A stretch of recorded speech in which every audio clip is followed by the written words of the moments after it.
Hello guys, tokugamuchirai kune chimwe chirongwa cheZim Facebook Secrets and Confessions.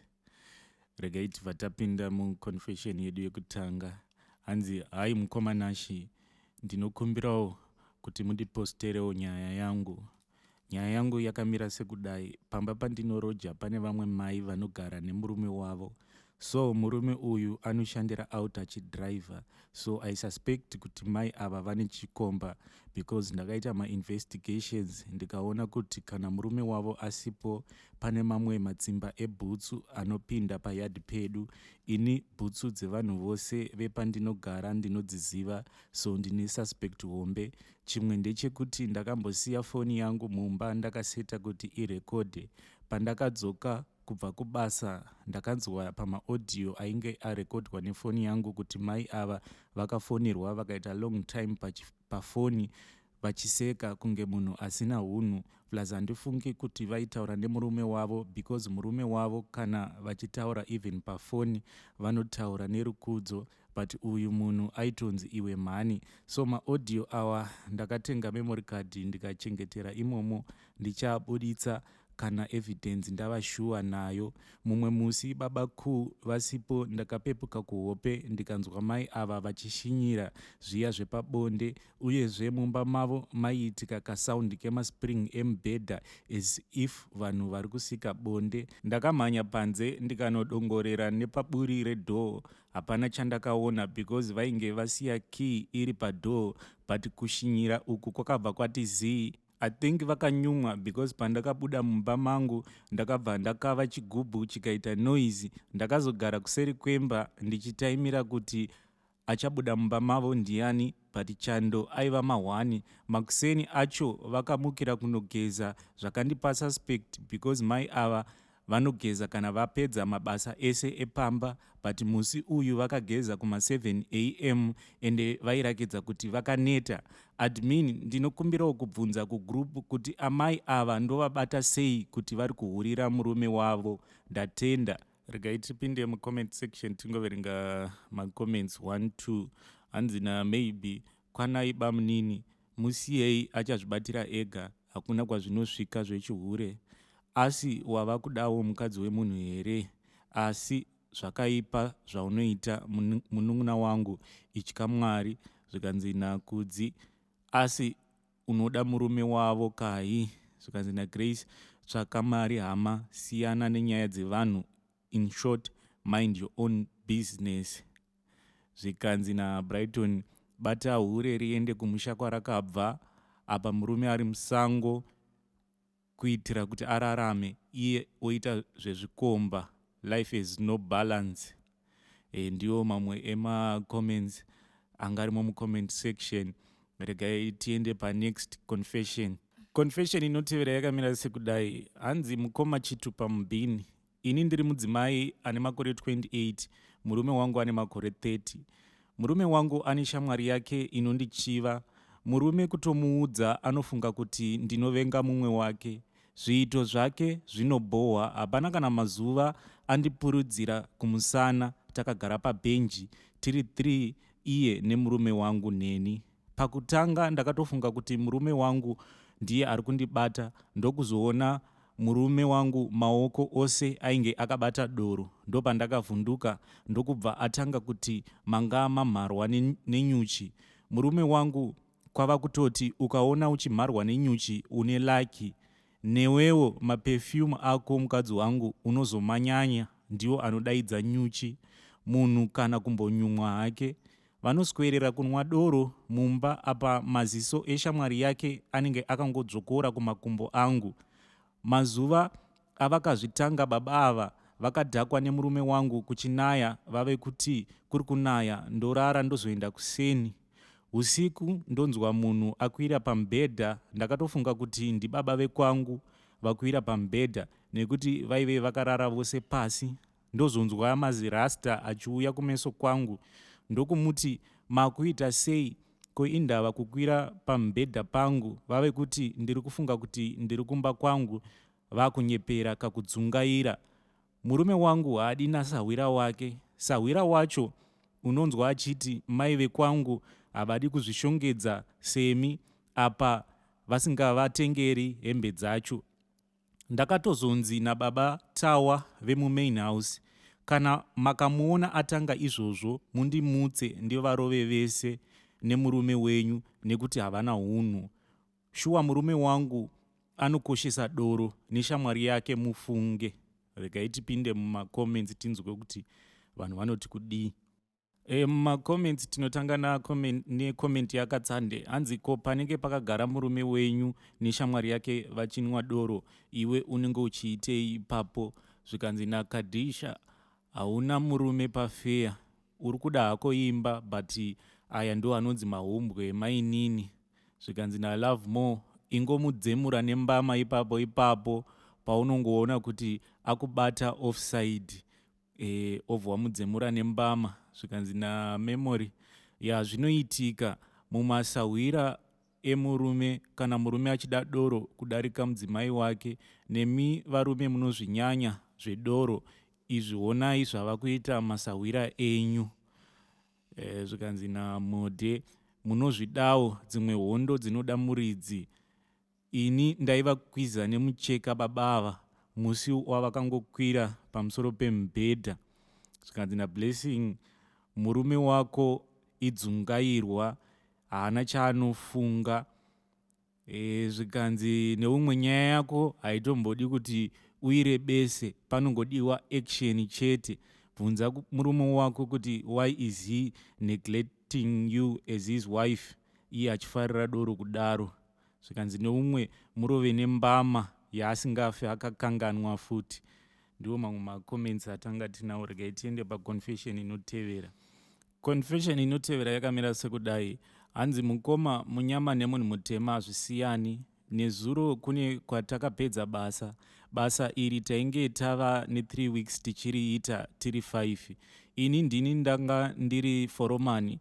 Nezuro sezuva rekupedzisira takabva taba masini, vamwe vakaba hembe, maplates, bhutsu nemagrinder nezvimwe zvemagetsi zvaive mustoreroom, zvichiratidza kuti zvainge zvakangosendekwa kubva kudhara. Murungu aive abuda akangodzoka achiti, Load all your tools, ndinokusiyai kuGreen Gate. Pakunoburuka paye, murungu akatanga kujamuka. Zvikanzi mabhaketi angu mapiwa nani, apa ngwanda rose rekuba raiva mumabhaketsi imomo.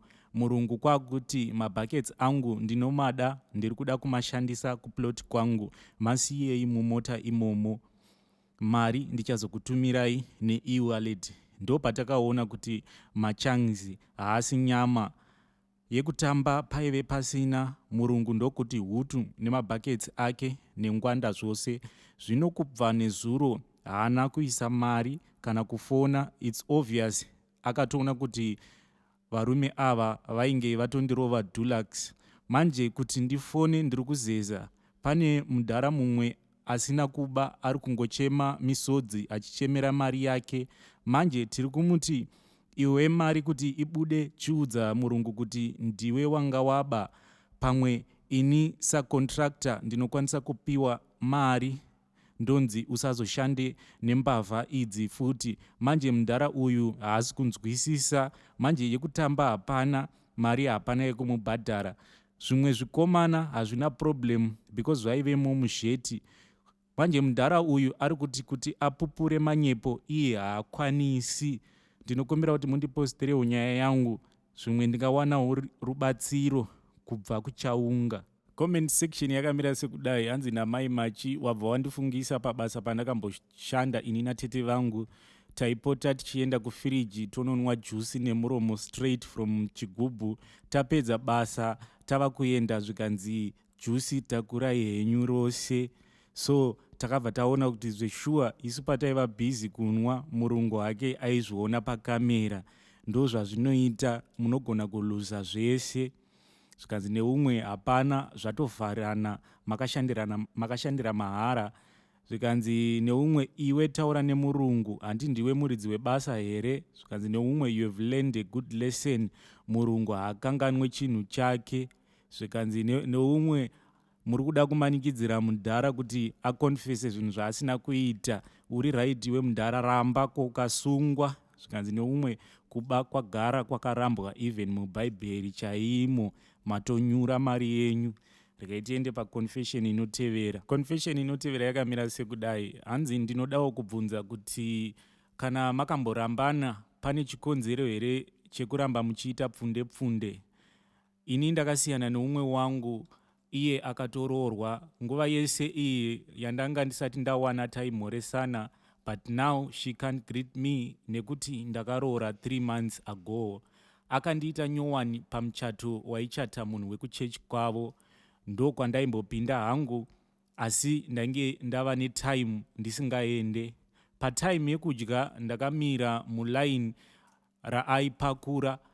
Pandakazosvika padyo naye, iye kwakutovhara poto. Hanzi chikafu chapera, ini ndichinyasoona kuti nyama irimo. Ndo pandakazonzi neaipakura ari panext, uyai ndikuisirei mukwasha. Ndainge ndakutonyara kumhemhaira ndakabata kandiro. Paakaona kuti ndadedzwa, kwakuti ngaadzoke ndimuisire. Munhu kundiisira mapfupa nekasadza kadiki-diki kana kuisawo zvidobi-dobi zvaiisirwa vamwe. Munoziva ndaitofunga kuti ndikananga paari ndichapiwa mazinyama. Lucky moms yaive panext yakazviona yakazondipawo chikafu chiri reasonable. Aona kuti ndapakurirwa, ave kuti vamwe venyu muri kungodzokorora apa vamwe vasati vadya, endai munodya chikafu chevakadzi venyu vatsva. Handizive kuti sei achiita grudge nekuti iye ndiye akatanga kuroorwa. Please notify me when we have posted. Regai mhanye mucomment section tione kuti makamira sei. Zvikanzi napesi ko akatanga kuramba umwe ndiani. Zvikanzi neumwe zviriko, vamwe vanodaro vanenge vachizonyanya kukutsoma. Zvikanzi neumwe this is a spirit of controlling. Zvikanzi naPinky she still loves you. There is always a thin line between love and hate. Zvikanzi naLyson do the same thing for her when she's with her husband, call her by her name. Zvikanzi neumwe this is crazy. Regai tipinde muconfession inotevera. Confession inotevera yakamira sekudai. Hanzi hello mukoma, ndinokumbera kuti mundiposterewo kugroup reconfessions. Ndiri kutsvakawo advice. I'm a single mom of 1 baby girl. I'm 24 years now. I met this single dad of 1 baby boy. Tava ne 2 years tichidanana. Tinogara kunyika dzakasiyana, but planning kunogara kuZim tose for good. At first tichangodanana akandipromisa kuti aizondibvisira first tozogara tose, and he promised to take care of my baby as his own. But later on now everything has changed. Ndakamubvunza kuti saka wane mari since mwedzi watakange tavimbisana kuti tinge tichienda kuZim wave pedyo, and he said zvinhu hazvisi kubalansa, so ngatigare tese ndozonobvisa time. And I agreed because for sure munhu wangu ndinomuda. Later on ndakabvunza zvekare nenhau yevana vedu kuti tichange tichichengeta vana vedu sei, and he sounds like he don't want to have anything to do with my baby. Ndakangoti fine, haisi problem. Mwana wangu ndichanomusiya kuna mbuya vake kumusha. So now nyaya yakunetsa ndeyekuti ari kuti ngatibatsirane kutenga midziyo yemumba from scratch, like ari kutotarisira kuita 50-50 neni, yet he knows kuti ini ndiri kushanda semusikana webasa, and mari dzaari kutaura nezvadzo ini handitorina. Now he is on my neck kuti tumira mari titange kutotenga zvinhu. Every time I try to explain to him kuti handizvikwanise, and he say you are not serious. So ndakazopedzira ndamuudza kuti yangu mari ndinouya nayo pandinouya, ndichiavoida kuti asatsamwe. Mazuva acho aswedera apa ini handina kana sent. Veduwe mari yandinayo ndeye transport neye grocery rekwandichanosiya mwana nekuwedzera hembe dzemwana. Ndaikumbirawo kuziva kuti izvi zvinhu zvirikowo here zvekuti murume anenge achida kuzogara newe anokuti ngatiitei 50-50 paproperty. Ndodiniwo nemunhu uyu, ndinokumbirawo rubatsiro. Ndo imwe confession yatanga tinayo. Regai tipinde muconfession inotevera.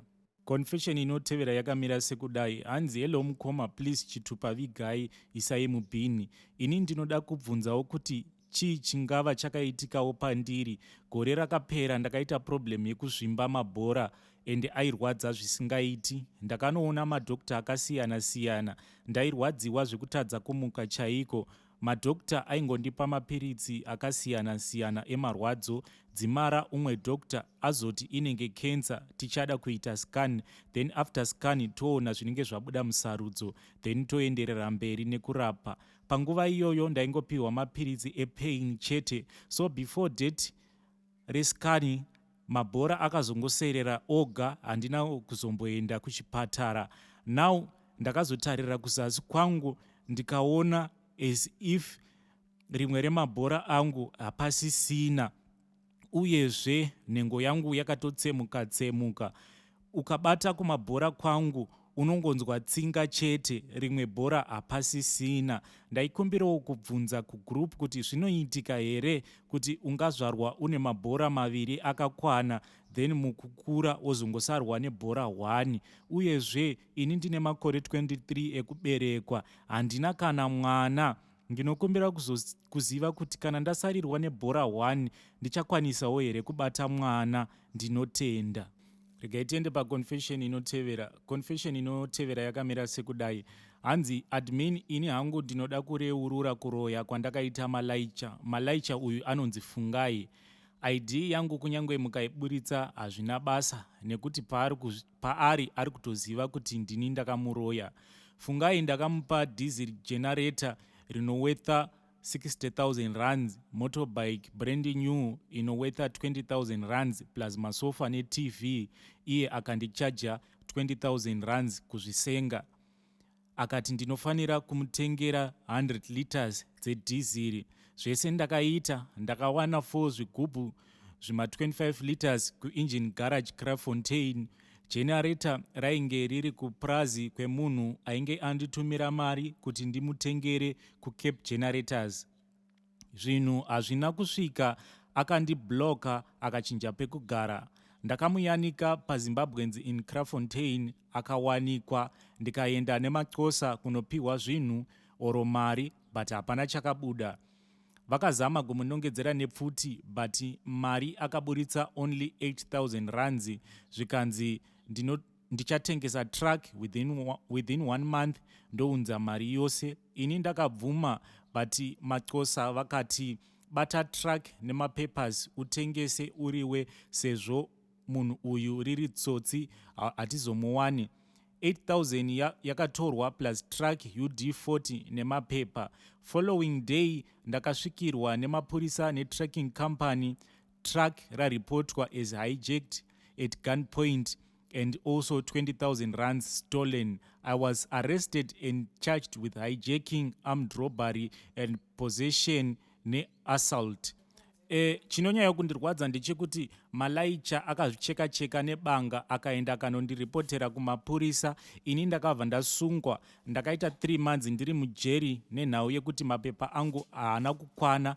Madhamu vangu vakazofamba-famba vakaenda kune vamwe vanonzi sekuru Nyerenda muchawa, ndipo pandakazokwanisa kupiwa bail.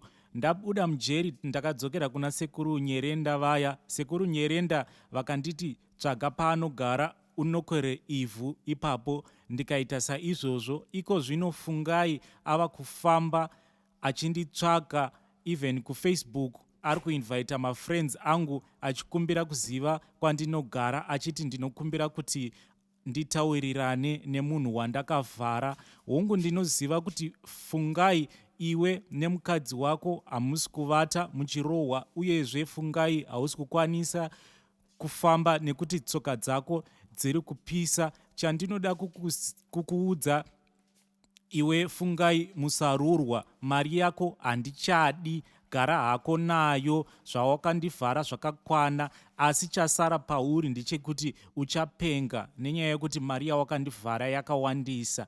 Admin, please post for me. Ndiyo confession yangu.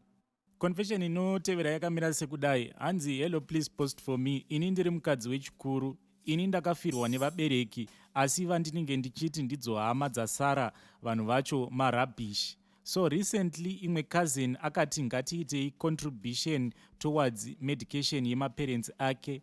Ini sekuziva kuti hama yama I paid 20 US dollars ndega after iye apopotera vanhu kuti vaite ma$5 contributions iye asina chainge aisa. Ndakazoti papera mazuva ndamutumira mari akadya mari iya ikanetsa nyaya yacho akatondituka tikasvika pakuudzana magara moyo. Pamusoro pekuba mari yangu akasvika pakunditi ndosaka uchichiviwa nemurume watete. Izvi zvakaitika asi zvakaitika kare zvikatogarirwa dare bamukuru vakakumbira ruregerero. Saka ipapa ndakabva ndatora mukana wekumuudza kuti kunyangwe murume wako aive andinyengawo ndikamuramba, so hapana chinoshamisira pakunyengwa. Iye zvino murume wacho ava kunditi komai guru kusei muchida kuputsa imba yangu, asi ivo vakandinyenga havo. So ndakangoti siyanai neni, pedzeranai ikoko, ini handipo. Ini maindinyengerei kana maiziva kuti imba inoparara? Plus ndaida kuti iye mukadzi wacho azive nekudzidza kuti murume haasi mwana waamai vake, uye kuti asapinza vanhu vasinei pakunetsana kwedu. So munin'ina wangu cousin yangu ava kuti ari kuda kugarisa vanhu dare. So murume wacho ari kuramba nenyaya yekuti ma-V11 ini enguva yaaindinyenga ndinawo. Vedare ndinokumbirawo kuziva kuti ndinganziwo ndakaresva here zvandakaita, ndinganzi ndaputsa imba yekazini yangu here, nekuti ini ndaingodawo kungomukaurisa nekuti akandundurudza vanhu vasinei pakutukana kwatainge taita. Confession yedu yekupedzisira muzova ranhasi yakamira sekudai.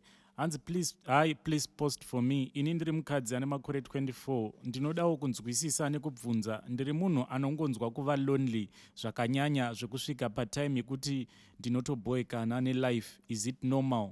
Relationship chaiyo handimbowanewo munhu anonyatsokundida, yet nditoriwo munhu ari nani akatodzidzawo kusvika kuuniversity. But yei kungosangana nevanhu either anenge ane mazimari but ane pride, or the opposite but asina kana love futi. So kune vanhu vanosangana nazvo makazvikundawo sei chaizvo, nekuti sometimes ndinotombosvika pakuzviuraya because I feel so lonely. Please notify me when you have posted. Reka tipinde mucomment section. Comment section yakamira sekudai. Hanzi these are the signs inonzi depression. You need to get help very soon, otherwise depression ichakukuvadza. Zvikanzi iwe wacho I think une pride, mumwe akati I think uri mukadzi wechikwambo. Zvikanzi neumwe uya kuno hako titaurirane, ini ndiri kutotsvakawo mukadzi akadzidza and I'm very serious asi handina kana sendi. Zvikanzi na touch more, try munhu asina mari yakanyanya, asi I think munonyanya kuzoti kana muchinyengwa mobva mati ini ndakadzidza. Tsvaka munhu anokupa rudo, kwete kutsvaka kuti munhu anenge akunyenga akadzidza kusvika palevel ripi. Ndiwo mamwe comments angarimo mucomment section. Guys, ndiwo ma-confessions atanga tinawo today. I hope that you enjoyed. Until we meet again, tongoti happy secrets and confessions.